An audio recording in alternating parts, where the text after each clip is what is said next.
Jason Harper, filled with entitlement, aggressively confronts Captain Marcus Lewis in the parking lot, shouting racial slurs like, "You people think you can take whatever you want?"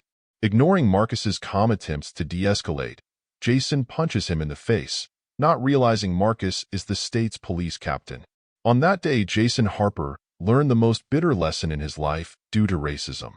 It's a blistering Saturday afternoon, the kind of day where the heat seems to shimmer off the asphalt, and the grocery store parking lot is packed with cars. Jason Harper, a white American man in his early 30s, sits behind the wheel of his car, his air conditioning barely keeping up with the oppressive heat. His irritation has been building all day. After running a series of errands, he's tired, sweaty, and just wants to get his shopping done and head home. Jason prides himself on being a hardworking, straightforward guy, but his temper often gets the best of him when things don't go his way. Today, he's been on edge from the moment he woke up. As he circles the crowded lot, searching for a parking space, his frustration mounts. In his mind, this day is one inconvenience after another. He grumbles about the crowds, the heat, and how everyone seems to be in his way.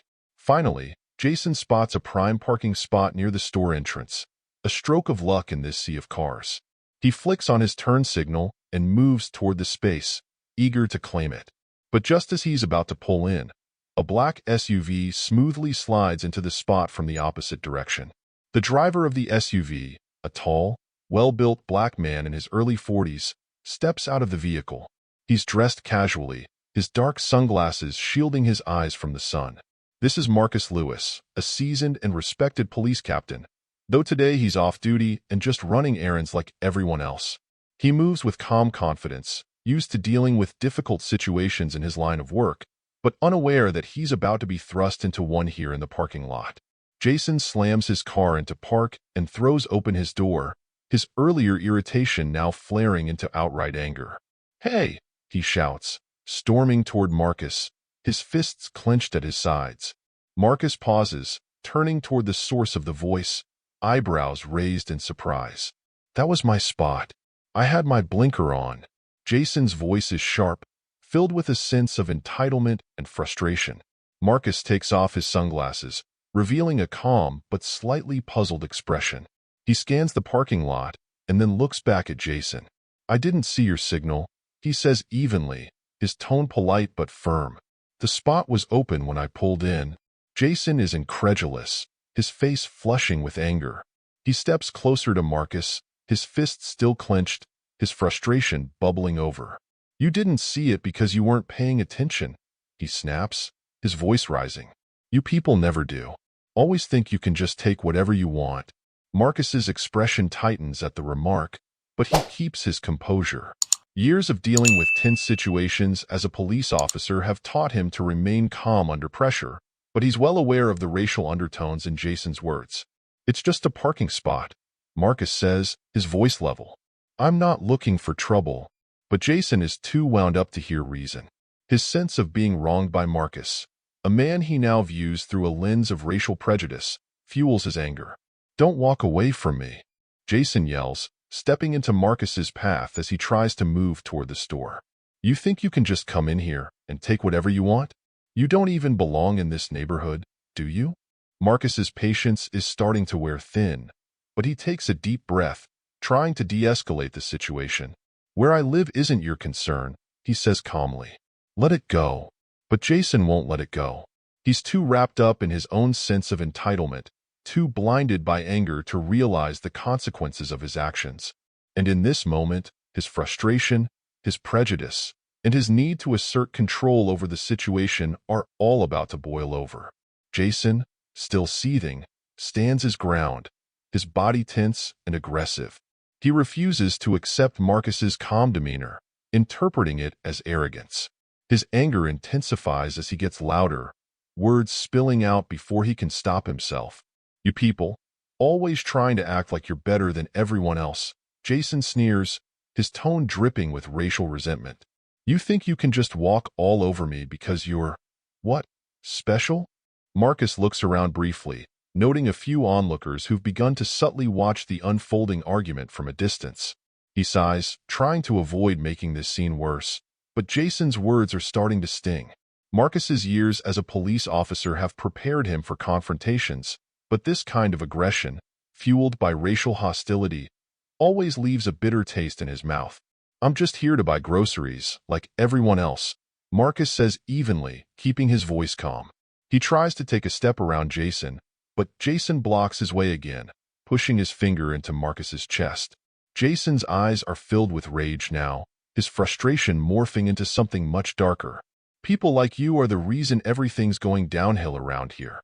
Coming into our neighborhoods, thinking you can do whatever you want." Jason takes another step closer, invading Marcus's personal space. "I bet you don't even live here. You're probably from the other side of town, aren't you?"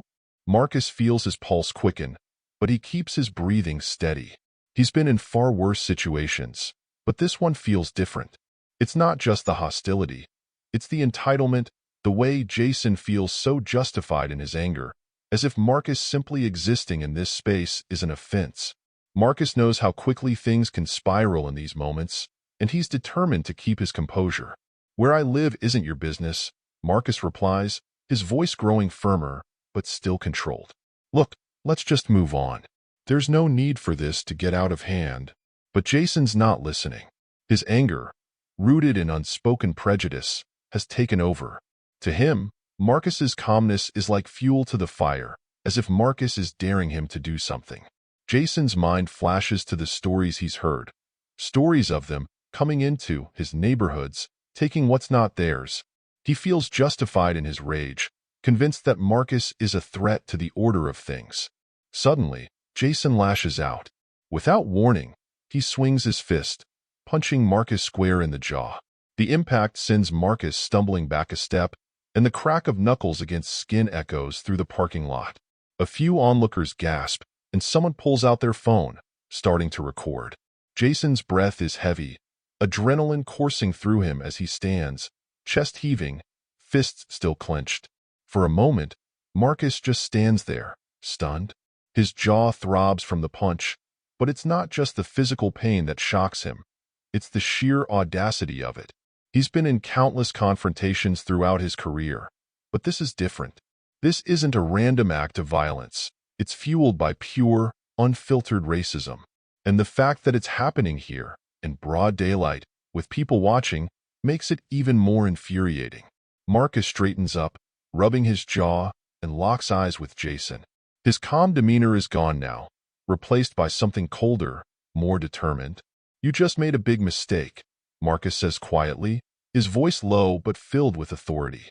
Jason, still riding the wave of adrenaline, smirks. "Oh yeah? What are you gonna do about it? Call the cops?" He taunts, thinking Marcus is bluffing. In Jason's mind, he's still in control. He assumes the bystanders will side with him, a white man standing his ground. He's convinced that Marcus, just another black man, is powerless in this situation. Jason's entire worldview has been shaped by the belief that people like him are always in the right, that the system will protect him. But Marcus doesn't react the way Jason expects. Instead of retaliating, instead of shouting or swinging back, Marcus simply reaches into his pocket and pulls out his phone. Jason's bravado falters for a moment, confusion flickering across his face. With calm precision, Marcus dials a number and waits as the phone rings. "This is Captain Marcus Lewis," he says into the phone, his voice even and professional. "I need officers at the grocery store parking lot. There's been an assault." Jason's face goes pale. "Captain?" He stares at Marcus in disbelief, his mind racing to process what he just heard. "Wait, what?" Jason stammers, the weight of the situation starting to crash down on him. "Captain? What?" Marcus slips his phone back into his pocket, his eyes never leaving Jason's. His voice is sharp now, cutting through the silence that's fallen over the parking lot. "You just assaulted the police captain of this state. That's what you just did." Jason's blood runs cold. His earlier confidence evaporates as he realizes the magnitude of his actions. He's not dealing with just any man. He's just punched the police captain.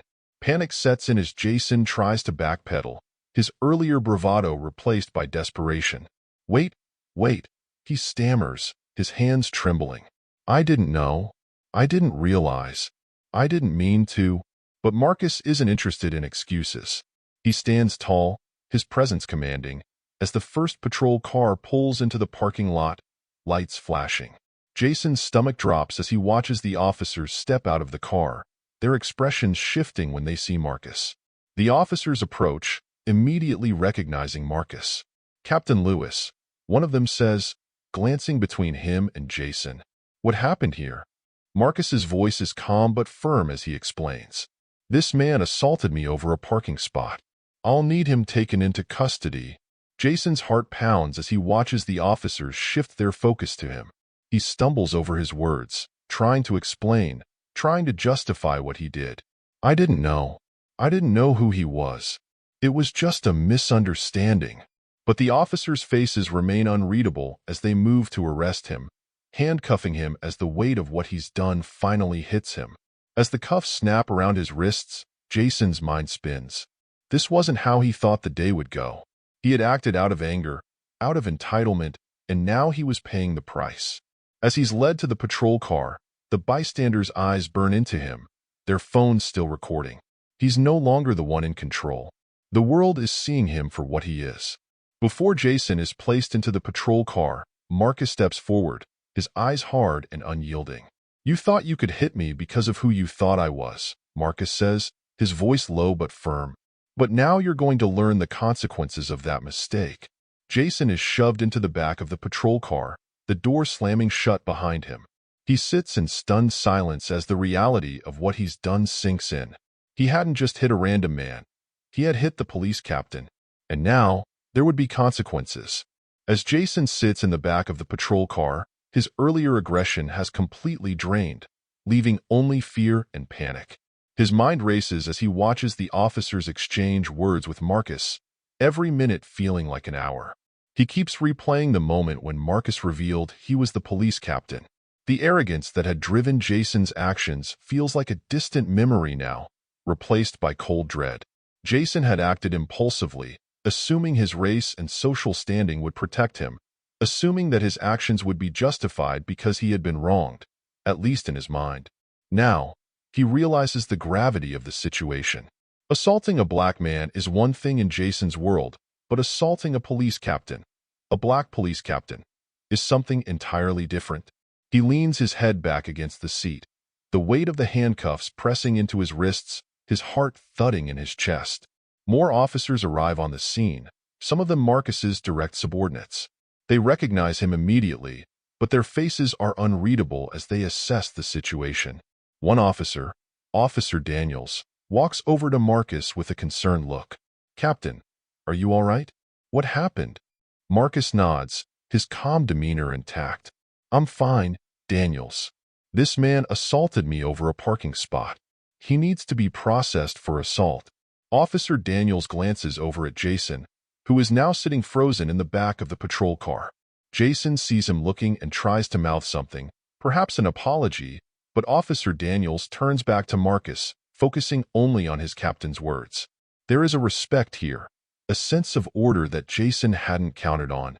As Officer Daniels and the others finish speaking with Marcus, they walk toward Jason, their expressions stern. Jason, realizing that the situation is far worse than he anticipated, feels a surge of desperation. He bangs on the window, trying to get the officer's attention. "Please, I didn't know. I didn't know who he was. It was all a misunderstanding." Jason shouts, his voice breaking. "I swear, I didn't mean to." The officers don't respond immediately. One of them opens the door and looks down at Jason, their face hard as stone. Assaulting a police officer is a serious charge, the officer says, their voice measured. "You're coming with us." Jason's mind reels. The reality of the situation is finally crashing down on him. There is no easy way out. The fact that he didn't know Marcus's identity when he threw the punch doesn't matter now. He assaulted someone, and that someone happens to be the police captain. And now, Jason is facing not just the social consequences, but real legal repercussions. As the officers move to formally arrest Jason, a small crowd of bystanders has gathered, watching the scene unfold. Some of them are recording on their phones, capturing the moment as Jason is escorted out of the patrol car and placed in handcuffs. The onlookers murmur to each other, and Jason can hear snippets of their conversations.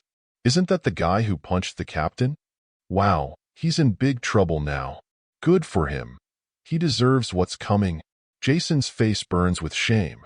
He hadn't anticipated the humiliation that would come with his arrest being so public. In his mind, he was the victim just a short while ago, angry over a parking spot. But now, the reality is that everyone sees him as the aggressor, as the man who punched a police captain in broad daylight. One bystander, a young woman with her phone held up, shakes her head and mutters, "Unbelievable. This guy thought he could get away with it because he didn't know who he was messing with." Jason's stomach churns as he's led toward another patrol car. He had always thought of himself as a good guy, someone who stood up for himself, but the way people are looking at him now makes him feel exposed, as if they can see right through him. As Jason is being walked toward the patrol car, he can't help but make one last desperate attempt. "Wait, please," he calls out, his voice hoarse from the panic. "I didn't know, all right? I thought, look, it was just a misunderstanding. Can't we work something out?" The officers pause for a moment, and Jason's eyes land on Marcus, who is standing a few feet away, talking quietly with another officer. Jason feels a flicker of hope, thinking that maybe, just maybe, Marcus will show some leniency.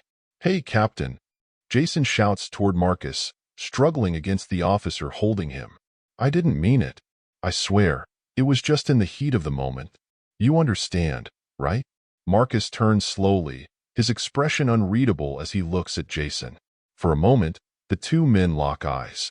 Jason's face is filled with desperation, his earlier bravado completely gone. But Marcus's gaze is calm, steady, as though he's heard this all before.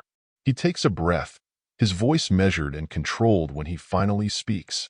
"You made your choice when you decided to hit me," Marcus says, his tone neutral but firm. "Now, you'll have to face the consequences." The words hit Jason like a punch to the gut. There's no mercy in Marcus's voice, no room for negotiation. Jason's face falls as he's finally placed into the back of the patrol car, the door closing with a heavy thud behind him. He knows there's no way out now. He's going to be charged, and there's nothing he can do to stop. As the patrol car pulls away, Jason stares out the window in stunned silence. The city streets blur past, but Jason barely notices. All he can think about is how quickly everything spiraled out of control. One minute, he was just trying to get a parking spot, and now he's facing charges for assaulting the police captain. His entire life, he thought his privilege and status would shield him, but now, for the first time, he's facing the full weight of the consequences for his actions. He wonders what will happen next, how this will affect his job, his family, his entire reputation. The reality of his actions is sinking in, and with it comes the crushing realization that he has no one to blame but himself.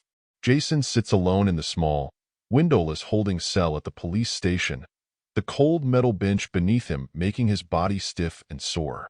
He's spent hours here already, replaying the day's events over and over in his head, trying to figure out how everything spiraled so far out of control. He had never seen himself as a bad person, but now, he's facing criminal charges for assaulting the state's police captain. His mind races as he thinks about the implications. He imagines what will happen when the news spreads. His family, his friends, his employer. Would they understand? Or would they turn against him? Jason's stomach churns with dread. Everything he worked for feels like it's slipping away. He already knows the internet will be relentless.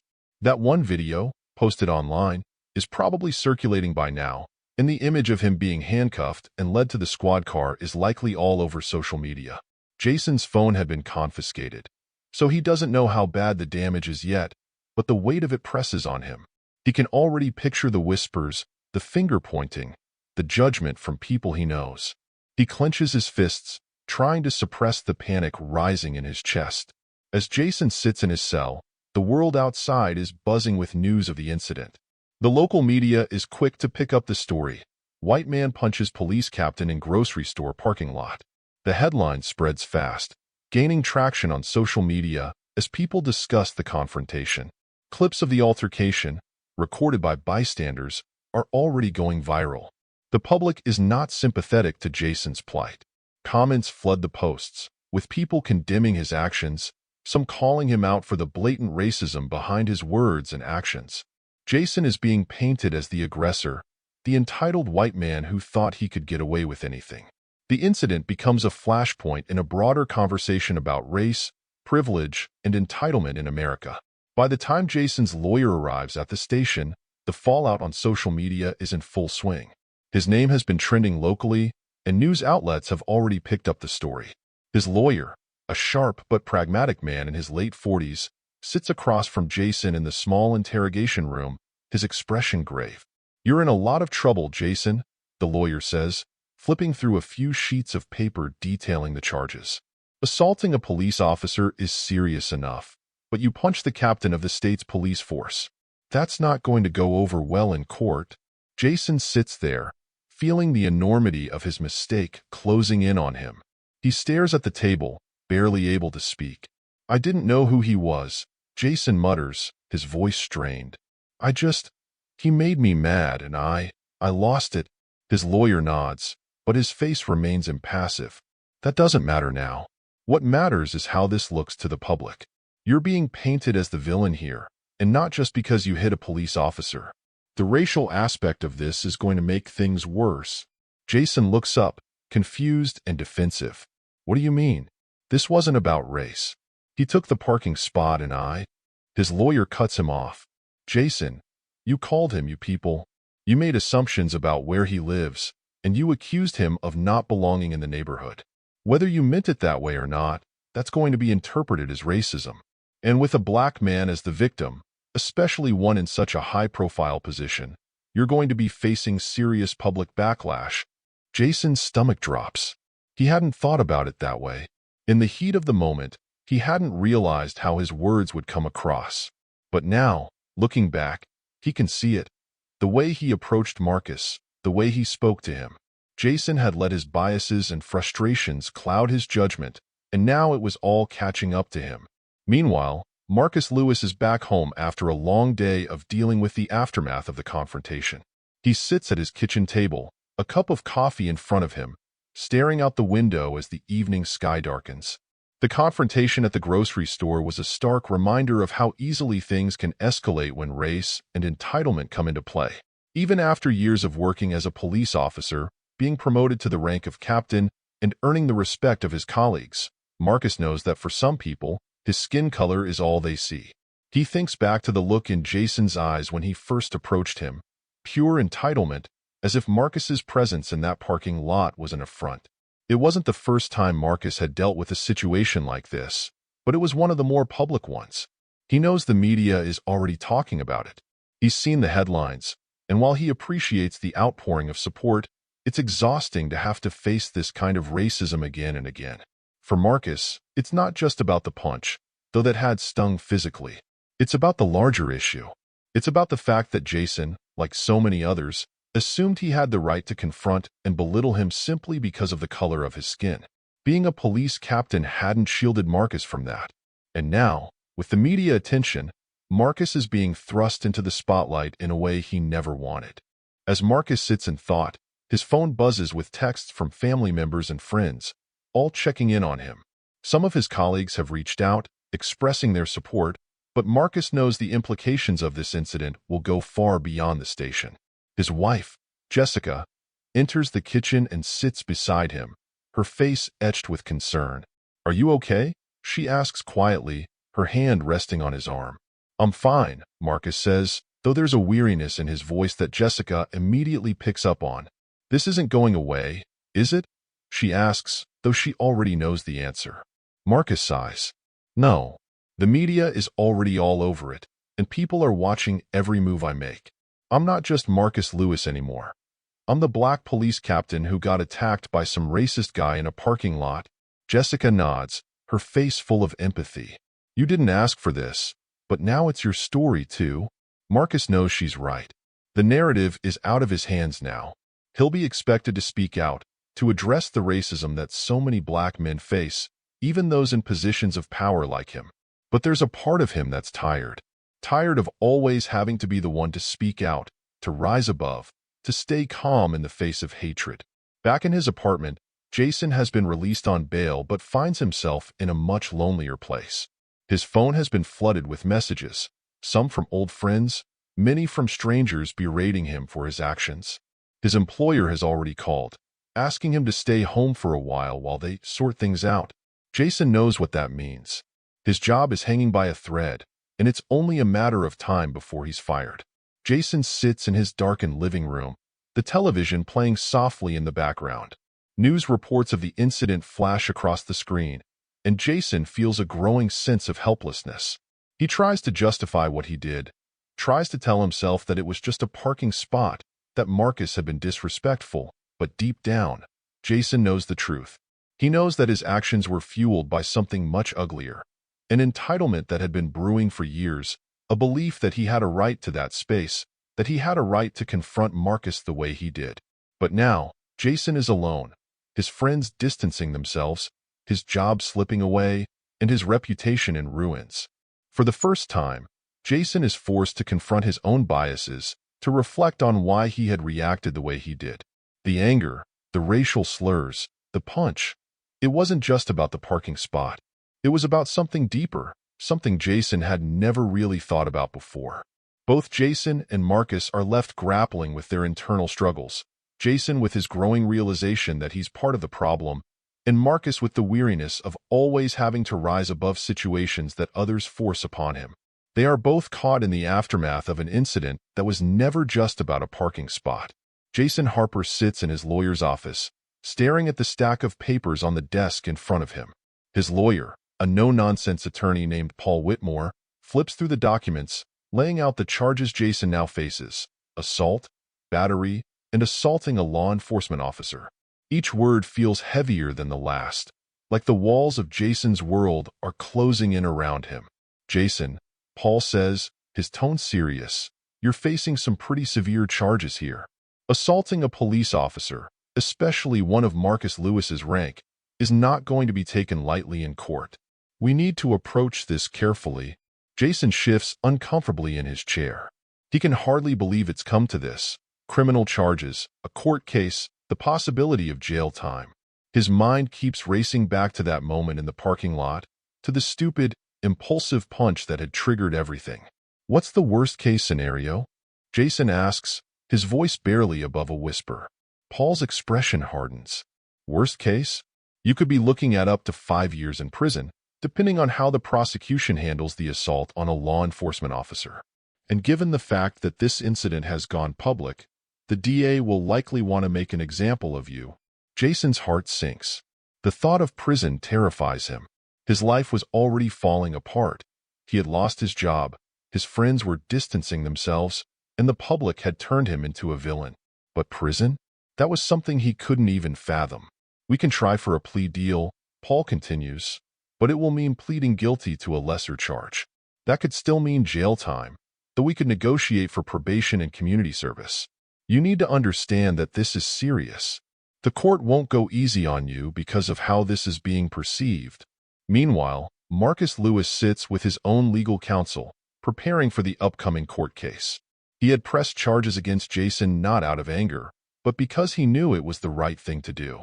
Still, the weight of the situation sits heavily on his shoulders. He's been thrust into the spotlight, and now he has to face the media and the legal system with all eyes on him. Marcus's lawyer, a seasoned attorney named Cynthia Bennett, reviews the details of the case with him. We've got a solid case, Marcus. There's video footage, witness statements, and the fact that you're a police captain will carry significant weight in court. Jason Harper doesn't have much of a defense. Marcus nods, but his expression is tense. I'm not doing this to ruin his life, Cynthia. I just want accountability. He needs to understand that there are consequences for actions like this. Cynthia smiles sympathetically. I understand, but you also need to prepare for the trial. Harper's legal team will likely try to paint you as the aggressor, or at the very least, try to claim this was a misunderstanding. But with the evidence we have, they don't have much to stand on. The key will be maintaining your composure in court. Marcus knows she's right, but it doesn't make the situation any easier. As a black man in a position of authority, Marcus has always had to walk a tightrope, and this trial will be no different. He knows that Jason will likely try to use the excuse that he didn't know who Marcus was, but Marcus also knows that Jason's actions weren't just about a parking space. They were about something deeper. And that's what will be on trial, even if it isn't said outright. Jason sits in the dimly lit conference room of his lawyer's office, staring blankly at the contract in front of him. Paul had negotiated a plea deal with the district attorney's office, a lesser charge of misdemeanor assault instead of felony assault on a law enforcement officer. But the deal comes with conditions: 6 months in jail, probation, anger management classes, and 200 hours of community service. "This is the best deal we're going to get," Paul says, his tone flat. The DA isn't budging. They want jail time, and given how high-profile this case has become, they aren't going to settle for probation alone. Jason feels like the walls are closing in around him. 6 months in jail. He never imagined his life would end up like this, all because of one stupid punch, one moment of anger he couldn't control. He runs his hand through his hair, trying to make sense of it all. His world is crumbling, and there's no way out. "Do I have any other options?" Jason asks, though he already knows the answer. Marcus sits in his office, staring at the email from the district attorney's office. Jason Harper has accepted a plea deal: 6 months in jail, probation, community service, and anger management classes. It's a small victory, but Marcus doesn't feel triumphant. The truth is, he never wanted to see Jason's life completely ruined, even after everything that happened. But he also knows that accountability is important. Jason needs to face the consequences of his actions, just as anyone else would. Marcus leans back in his chair, thinking about the broader implications of the case. The media has painted it as a story about race and privilege, and in many ways, that's exactly what it is. But for Marcus, it's also about something more personal. It's about the daily challenges of being a black man in America, even one in a position of power. He reflects on how easily the situation in the parking lot could have escalated further. Had the roles been reversed, had he been the one to strike first, the story might have ended very differently. Marcus knows that Jason's actions stemmed from deep-seated biases, but he hopes that the plea deal and the legal consequences will force Jason to confront those biases and learn from this experience. The courtroom is filled with a heavy silence as Jason stands before the judge, his hands trembling as he listens to the final sentencing. The judge's voice is firm as he reads out the terms of the plea deal: 6 months in jail, 2 years of probation, mandatory anger management classes, and community service. Jason's heart pounds in his chest as he processes the reality of what's happening. This isn't some abstract concept anymore. This is real. He's going to jail. Across the courtroom, Marcus sits quietly, watching the proceedings unfold. His presence has been calm and composed throughout the legal process, but there's a sadness in his eyes. Marcus isn't vengeful. He never wanted to destroy Jason's life, but he knows that justice must be served. The system, flawed as it may be, is working in this case. Jason is being held accountable for his actions, and that's what matters most. The judge gives Jason one final look before ending the hearing. "Mr. Harper, I hope you take this time to reflect on your actions and understand the weight of what you've done. This isn't just about a parking space. It's about respect and accountability." Jason nods weakly, his mind numb as the reality of his situation settles in. He had come to the courthouse thinking that maybe, just maybe, he could walk away from this with his life intact. But now, he knows that everything has changed. As Jason is led out of the courtroom in handcuffs, he feels a deep, gnawing regret. His life, once so ordinary, is now in ruins. He has lost his job, his reputation, and the respect of his community. But as he walks past Marcus, he catches the police captain's eye. There is no hatred there, no satisfaction, just a quiet, steady resolve. For the first time, Jason truly understands what he's done. This wasn't just about a parking space, and it wasn't just a fight. It was about something much bigger, about the way he saw the world and the people in it. He had lashed out at Marcus because of his own deeply rooted prejudices, and now, he's facing the consequences. As Marcus leaves the courthouse, he feels a mix of emotions. Justice has been served, but the weight of the incident still lingers. He knows that for every Jason Harper, there are countless others who hold similar beliefs, who act out of entitlement and prejudice without even realizing it. And while this case is over, the broader struggle continues. Marcus heads back to his office, knowing that his work isn't done. He's still the police captain, and he still has a responsibility to his community, to protect, to serve, and to fight for justice in every form. The incident with Jason Harper was just one moment in a larger battle, and Marcus is prepared to keep fighting. The courtroom is packed with spectators, journalists, and curious onlookers. The case of Jason Harper versus Captain Marcus Lewis has drawn considerable attention, and today, the public trial begins. Although Jason has accepted a plea deal, the court proceedings will allow both sides to present their arguments before the final sentencing. The tension in the room is palpable as the judge calls the court to order. Jason sits at the defense table, his face pale, his nerves frayed. Across from him, Marcus sits with a calm but steely composure, ready to testify and present the facts of what happened that day in the parking lot. The prosecution begins with their opening statement. The prosecutor, a sharp, confident woman named Angela Hayes, stands and addresses the jury. Ladies and gentlemen, this case is about more than just a punch thrown in a parking lot. It's about an individual, Jason Harper, who allowed his anger and his deep-seated prejudices to escalate into violence. This was not a simple altercation. It was an unprovoked attack on a man who was simply going about his day, trying to live his life. And that man, as you all know, is Captain Marcus Lewis, a respected leader in our law enforcement community. The defendant's actions were reckless, dangerous, and steeped in racial bias. We will show today that this was not just a misunderstanding. This was an attack fueled by entitlement and ignorance. As Angela Hayes speaks, Jason shifts uncomfortably in his seat.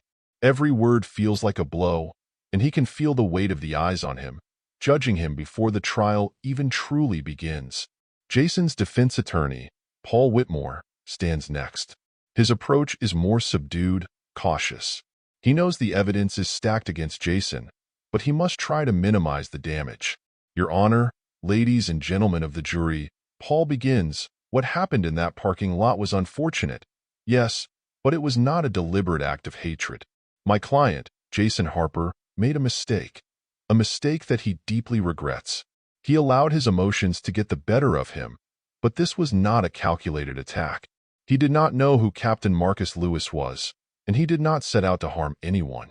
Jason has accepted responsibility for his actions by taking a plea deal, and we ask that you consider the context in which this incident occurred. Paul's statement is brief and measured, but it does little to sway the jury. The gravity of what happened, and the fact that Marcus Lewis is a respected police captain, looms large over the courtroom. The prosecution calls several witnesses to the stand, bystanders who were present in the grocery store parking lot that day.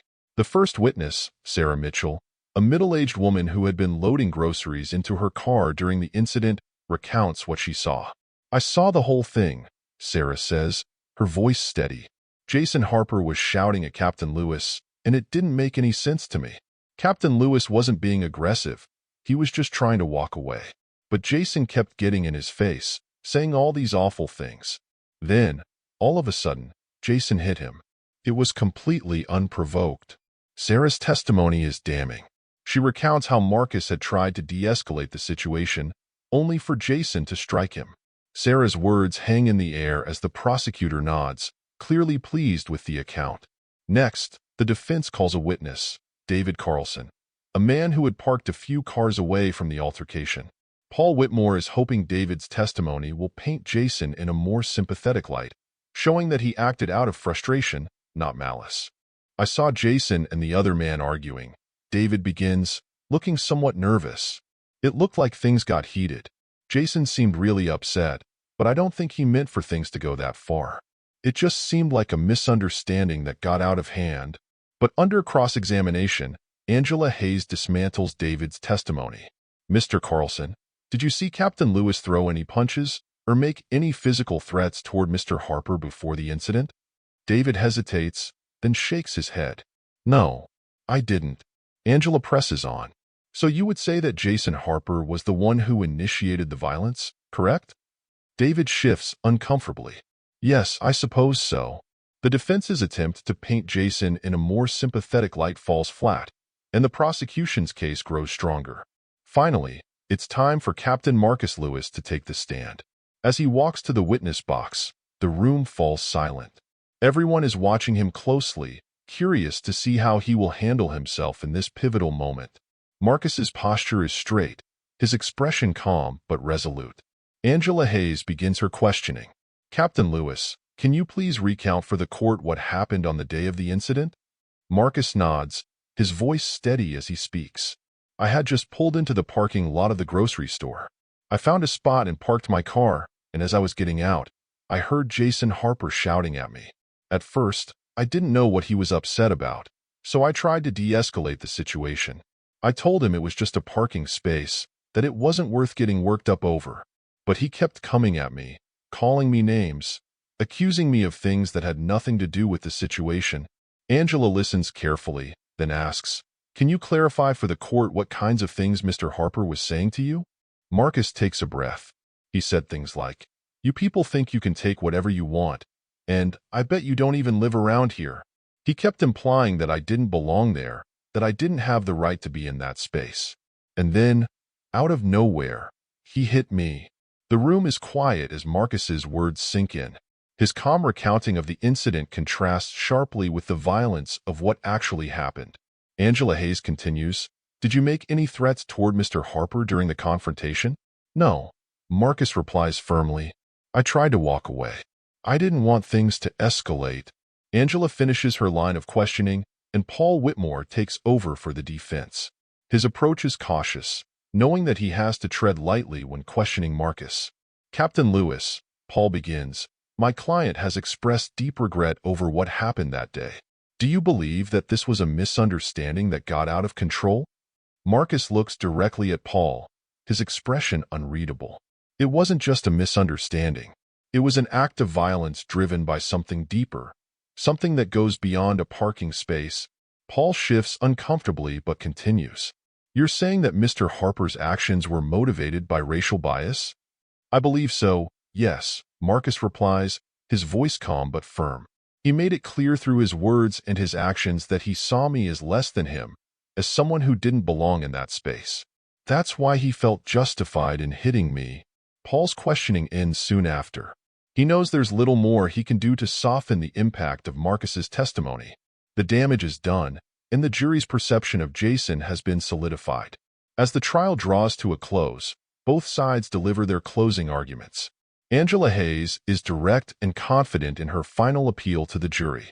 "Ladies and gentlemen, this case is about accountability. Jason Harper attacked Captain Marcus Lewis not because of a parking dispute, but because of his own entitlement and prejudice. This was not a one-time lapse in judgment. This was a deliberate act of violence rooted in a belief that he had the right to strike out at someone he deemed inferior. Captain Lewis did nothing to provoke this attack, and it's clear that Mr. Harper's actions were motivated by more than just anger." Paul Whitmore's closing argument, in contrast, is more subdued. Jason Harper is not a monster. He's a man who made a mistake, a terrible mistake, but one that he deeply regrets. He allowed his emotions to take over in a moment of frustration. While we do not excuse his actions, we ask the court to consider the context and to understand that Jason has taken responsibility for what he did. He has accepted the plea deal and is prepared to face the consequences of his actions. The jury is sent to deliberate, and the courtroom falls into a tense silence. Marcus sits quietly, his hands folded in his lap, reflecting on the trial. He knows the case is strong, but there's always an element of uncertainty when it comes to a jury. Jason, on the other hand, sits rigidly at the defense table, his palms sweating, his eyes darting nervously as he awaits the decision that will shape the rest of his life. After several hours, the jury returns. The courtroom holds its breath as the foreperson stands to deliver the verdict. We, the jury, find the defendant, Jason Harper, guilty of misdemeanor assault. The judge nods, acknowledging the verdict, and prepares to deliver the final sentence. Jason is sentenced to 6 months in jail, 2 years of probation, 200 hours of community service, and mandatory anger management counseling. His head hangs low as the reality of the punishment sets in. It's not just about the time he'll spend in jail. It's the weight of knowing that his actions, his anger, and his prejudice have led to the complete unraveling of his life. As the courtroom empties, Marcus remains seated for a moment, reflecting on the journey that has brought him to this point. The verdict brings some sense of closure, But it's not the end of the story. For Marcus, the trial was never just about punishing Jason. It was about something bigger. It was about holding people accountable for their actions, for their biases, and for the ways those biases can manifest as violence. As he steps out into the sunlight, Marcus feels a mix of emotions. He knows this verdict won't change the world, but it's a small step in the right direction. And for now, that's enough. Jason Harper's first few days in jail are a stark contrast to the life he once knew. The world outside moves on, but for Jason, time has slowed to a crawl. His once comfortable existence, filled with certainty and privilege, is gone, replaced by the harsh reality of life behind bars. He's surrounded by the constant hum of prison life, the clang of cell doors, the shouts of other inmates, and the suffocating lack of privacy. The enormity of his situation weighs on him as he settles into his small, cold cell.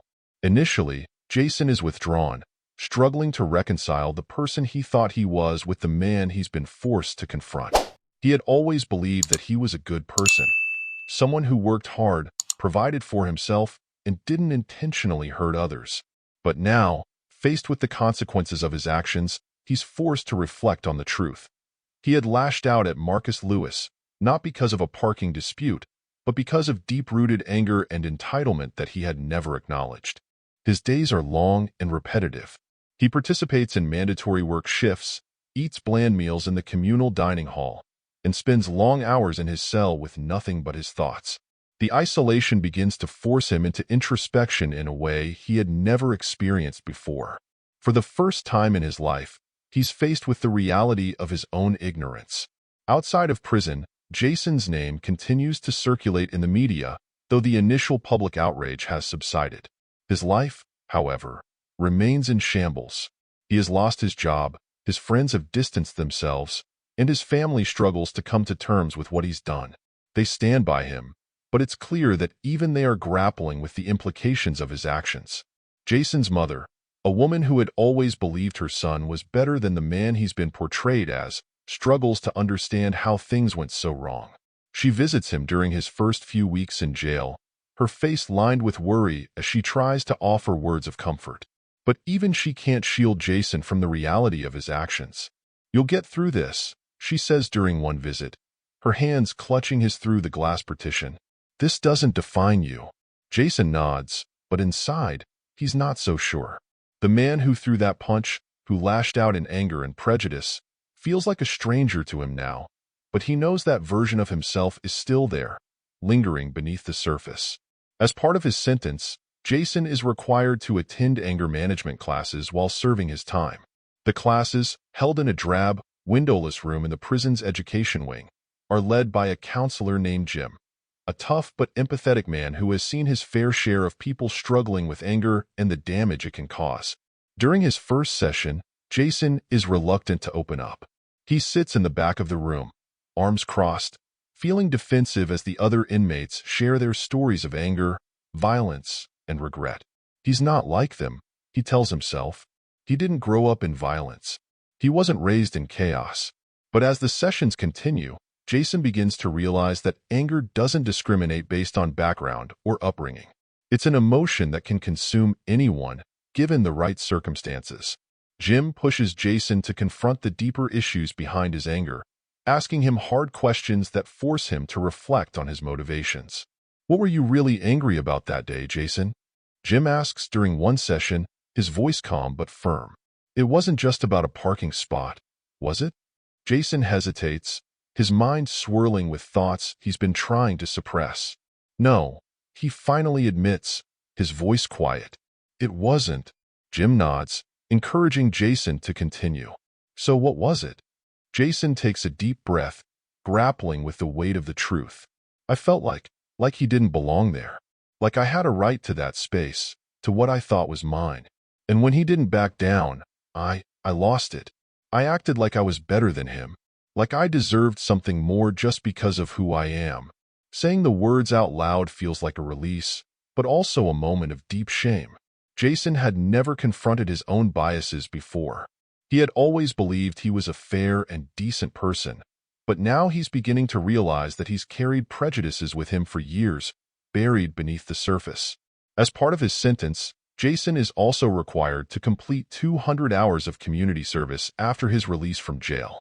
When his jail term ends, Jason is assigned to work at a community center that serves underprivileged youth, many of whom come from backgrounds vastly different from his own. On his first day, Jason feels out of place. He's not sure how to interact with the kids, many of whom are Black, Hispanic, or from other minority groups. But as the weeks go by, Jason begins to develop a connection with them. He helps with tutoring, organizes activities, and slowly earns their trust. The kids, who have grown up facing challenges Jason never had to deal with, begin to see him as someone they can rely on, and Jason starts to feel a sense of purpose he hadn't experienced in a long time. One afternoon, Jason finds himself talking to a 15-year-old boy named Tarek, who has been struggling in school. Tarek opens up to Jason about the challenges he faces at home. His parents working multiple jobs, his older brother having run-ins with the police, and the constant pressure to avoid falling into the wrong crowd. Jason listens, his heart heavy with the realization that Tarek's experiences are worlds apart from his own. "I didn't grow up like you," Jason says quietly after Tarek finishes talking. "But I'm starting to understand how much I've taken for granted." Tarek shrugs, but there's a softness in his expression that wasn't there before. "It's hard out here, but you're helping, even if you don't realize it." For Jason, the experience of working at the community center is transformative. He begins to understand the privilege he had taken for granted all his life, and how that privilege had shaped his worldview. The more time he spends with the kids, the more he realizes how much he still has to learn. Jason's journey to redemption is not an easy one. He faces many setbacks, moments of self-doubt, the lingering shame of his actions, and the public stigma that follows him everywhere he goes. But as he continues his community service and attends his anger management classes, he starts to rebuild his life, piece by piece. One of the most challenging parts of Jason's redemption arc is facing the people he hurt, his family, his former friends, and, most importantly, Marcus Lewis. Jason knows that in order to truly move forward, he must take responsibility not just in the legal sense, but on a personal level as well. He must confront the man he assaulted and offer a sincere apology. After months of reflection, Jason reaches out to Marcus through his lawyer, asking for a private meeting. At first, he's not sure if Marcus will agree to see him. He wouldn't blame him if he didn't. But to Jason's surprise, Marcus agrees. The meeting is scheduled at a neutral location, a small conference room at the community center where Jason has been volunteering. As Jason waits for Marcus to arrive, his hands shake with nervous energy. He's rehearsed what he's going to say 100 times, but now that the moment is here, his mind feels blank. When Marcus enters the room, the air feels heavy with unspoken tension. Jason stands up, his throat dry, unsure of how to start. Marcus, ever the composed figure, sits down across from him, his expression calm but unreadable. He waits, giving Jason the space to speak. I just wanted to say I'm sorry," Jason begins, his voice wavering. "I know I can't undo what I did, and I don't expect you to forgive me. But I needed you to know that I've been thinking about what happened, every day since it happened, and I'm ashamed of myself. I was angry, and I let that anger turn into something ugly. I let my prejudices control me, and I hurt you because of it."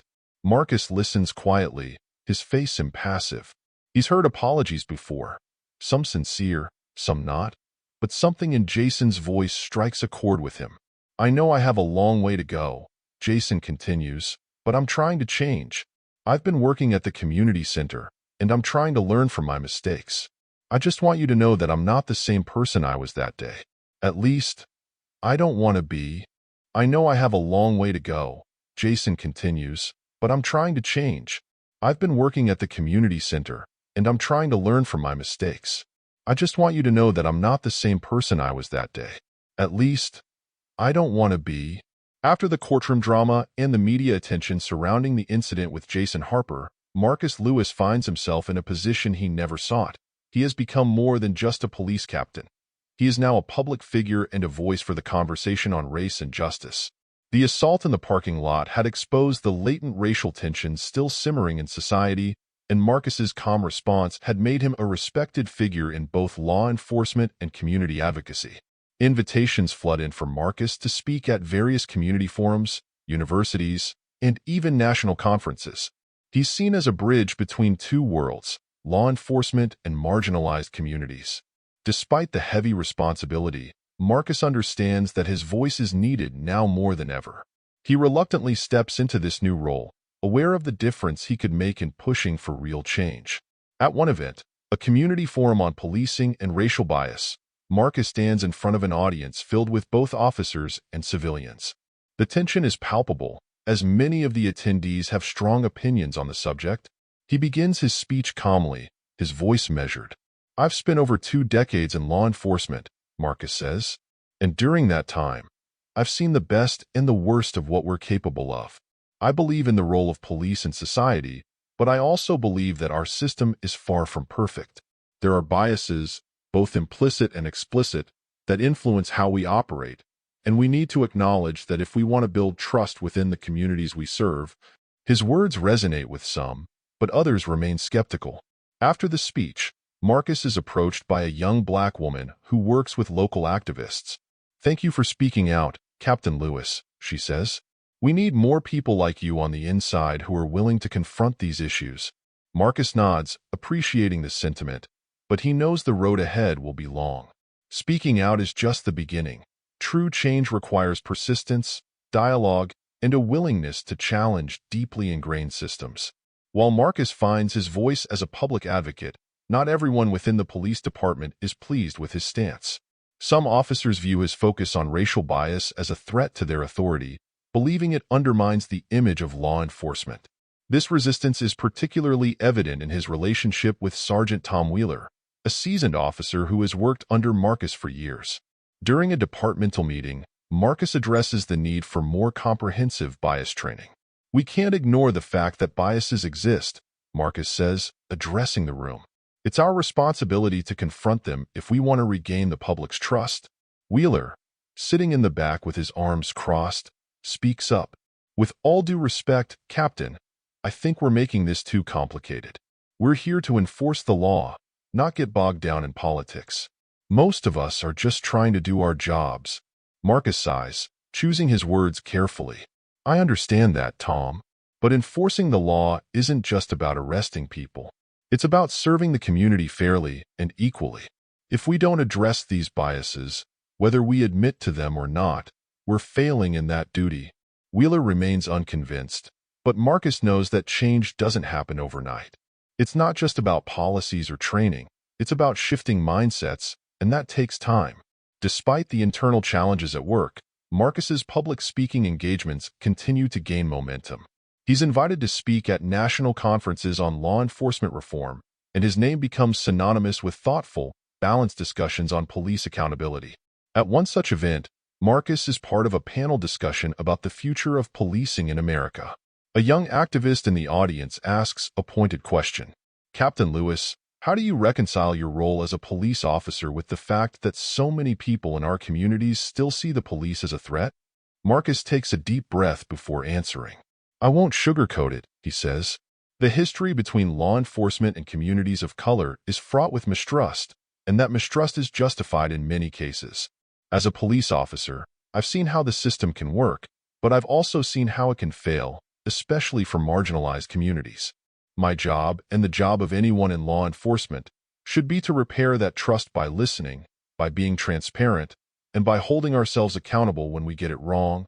The audience nods, and Marcus feels the weight of their expectations.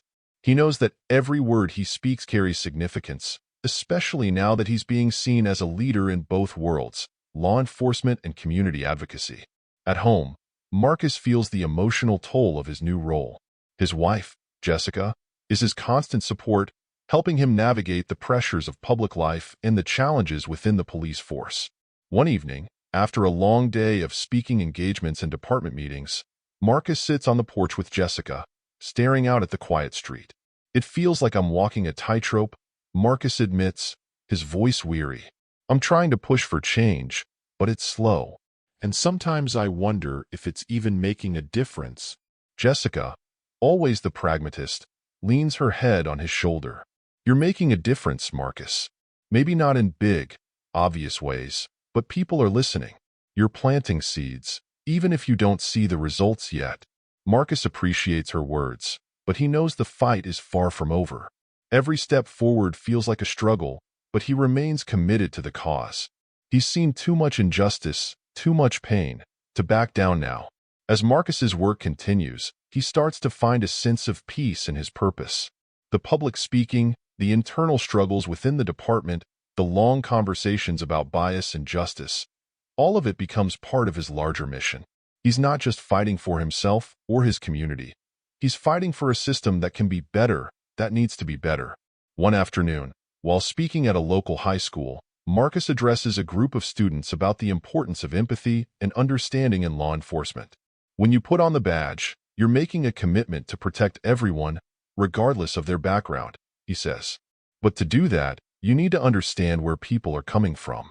You need to listen more than you talk. After the event, a young student named Carlos approaches Marcus. "I've always wanted to be a cop," Carlos says shyly, "but I'm scared I won't be able to make a difference." Marcus smiles, placing a hand on the boy's shoulder. "You can make a difference, Carlos. But it starts with understanding people.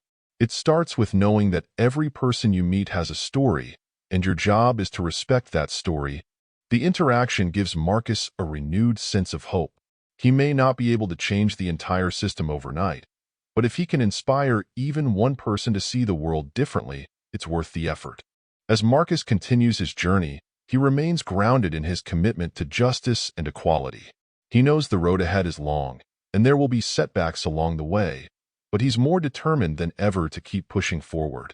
His role as a public figure and advocate has become a central part of his life, but it's his work within the police force and the relationships he's building in the community that give him the most fulfillment. He's no longer just the man who was assaulted in a parking lot. He's a leader, a mentor, and a voice for change. And as he looks toward the future, Marcus knows that while the challenges are great, so is the potential for progress. Jason Harper's life has been irrevocably changed. His first few days in jail are filled with uncertainty and reflection. The anger that had once defined him is gone, replaced by a deep sense of guilt and shame. The confines of his cell offer little comfort, and the reality of his actions weighs heavily on his mind. Initially, Jason struggles to come to terms with what he has done. He had always seen himself as a good person, someone who worked hard and followed the rules. But now, sitting alone in his cell, he's forced to confront the truth. He acted out of anger and prejudice, and those actions had real consequences, not just for Marcus, but for himself and everyone around him. His family visits him during these early days, offering their support, but the tension between them is palpable. His mother, once so proud of her son, now looks at him with a mixture of love and disappointment. "I don't understand how you could do something like this, Jason," she says during one visit, her voice trembling. Jason doesn't have an answer. He knows that no matter how much he regrets his actions, he can't undo the damage he caused. All he can do now is try to learn from his mistakes and move forward. As part of his sentence, Jason is required to attend anger management classes while in jail. At first, he's resistant, viewing the sessions as just another formality in his punishment. But as the classes progress, Jason starts to realize how deeply his anger is rooted in his own insecurities and fears. The counselor, a man named Jim, challenges Jason to dig deeper into the reasons behind his outbursts. "What were you really angry about that day?" Jim asks during one session. "Was it really about the parking spot, or was it something else?" Jason hesitates, his mind racing as he tries to find the words. "I don't know," he finally admits. "I guess I felt like I deserved something, like I had the right to take that spot." Jim nods, encouraging him to continue. "And why do you think that is? Why did you feel like you were entitled to that space?" Jason swallows hard, the truth finally hitting him. "Because of who I am," he says quietly. "Because I thought I was better than him." The admission is painful, but it's also a turning point for Jason. He begins to understand that his anger wasn't just about the parking spot. It was about his own sense of entitlement, his own belief that he was somehow superior to Marcus simply because of the color of his skin. After his release, Jason is assigned to complete 200 hours of community service at a local youth center. The center serves a diverse group of kids, many of whom come from marginalized communities. At first, Jason feels out of place, unsure of how to connect with the kids. But as time goes on, he begins to build relationships with them, learning about their struggles and challenges. One day, Jason is helping a group of kids with a mural project when a boy named Tarek asks him a simple but powerful question. "Why are you here?" Tarek asks, his eyes filled with curiosity. Jason pauses, unsure of how to answer. He decides to be honest. "I made a mistake," he says. "A big mistake. And now, I'm trying to make things right." Tarek nods, seeming to understand. "We all make mistakes," he says. "But not everyone tries to fix them." Jason is struck by the boy's wisdom. Over time, he comes to realize that his community service isn't just about paying off a debt. It's about learning from the people he once ignored or judged. He begins to see the world through their eyes, understanding the struggles they face and the resilience they show. Jason's path to redemption is slow and challenging. He knows that his actions have left scars, not just on Marcus, but on his family, his friends, and himself.